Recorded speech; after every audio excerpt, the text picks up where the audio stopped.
Night in the deep forests of West Africa was never silent. Crickets hummed, drums echoed faintly in distant villages, and somewhere, hidden beneath the trees, a lone fire cast a circle of orange light across the earth.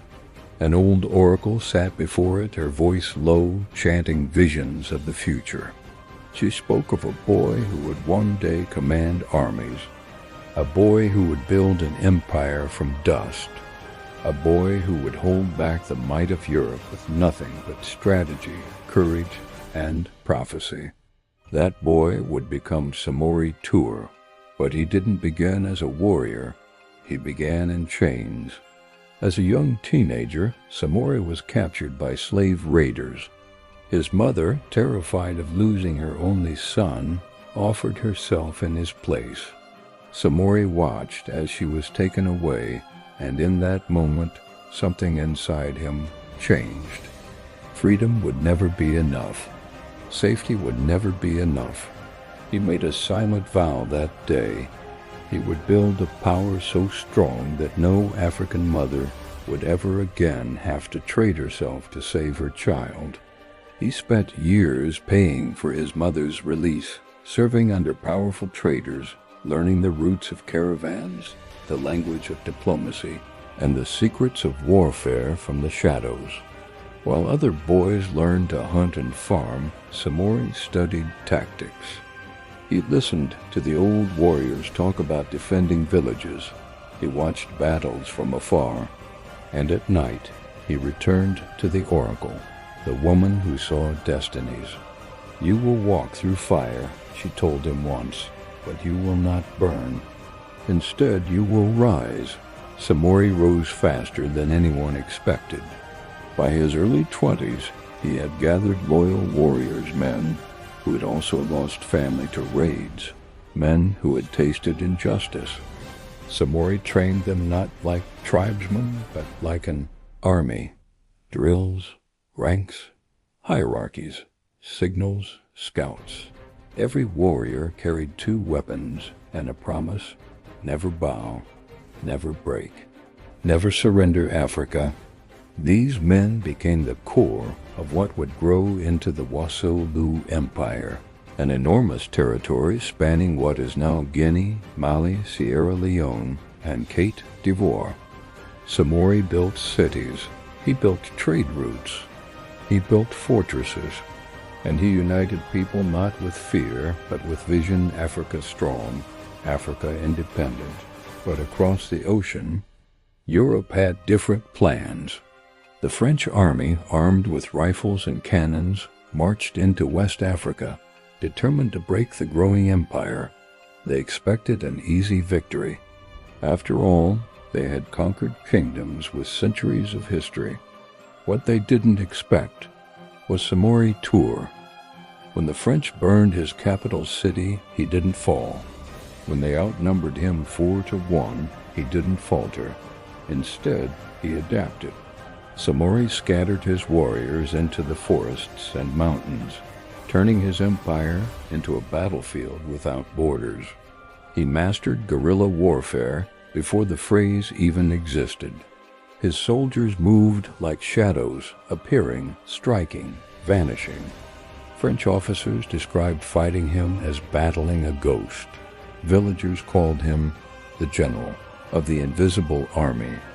Others called him the Black Napoleon, but his people called him something else, the defender. He was more than a strategist. He was a man guided by prophecy. Whenever a major decision approached, Samori visited the oracles, those who could see paths unseen. They would sit around a calabash of water and watch for signs in its ripples. The warriors waited in silence, knowing that Samori never went into battle without the blessing of the spirits. One prophecy warned him: fire will swallow your fields. Iron will fill the rivers. But the forest will protect you if you listen. So Samori shifted his empire deeper into the woods, building hidden strongholds connected by secret paths.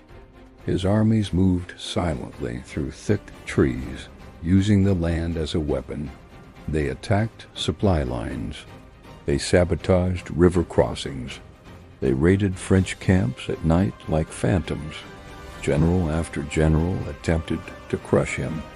Campaign after campaign failed. France threw everything they had at Wassoulou, thousands of troops, advanced artillery, even scorched earth tactics. But Samori countered every move with something the French couldn't understand: patience, strategy, and faith. For more than 17 years he held them back. Imagine that. An African general with limited resources and no European allies holding off one of the world's strongest colonial armies for almost 2 decades. As the pressure mounted, Samori made one of the most brilliant tactical retreats in African history. Instead of letting France corner him, he moved thousands of families, thousands of cattle, and entire communities hundreds of miles east into new territory. His enemies called it a retreat. His people called it what it truly was: a migration of resistance, a nation on the move. Wherever Samori settled, he built again new capitals, new armies, new alliances. He forged weapons, trained new fighters, and fortified new strongholds.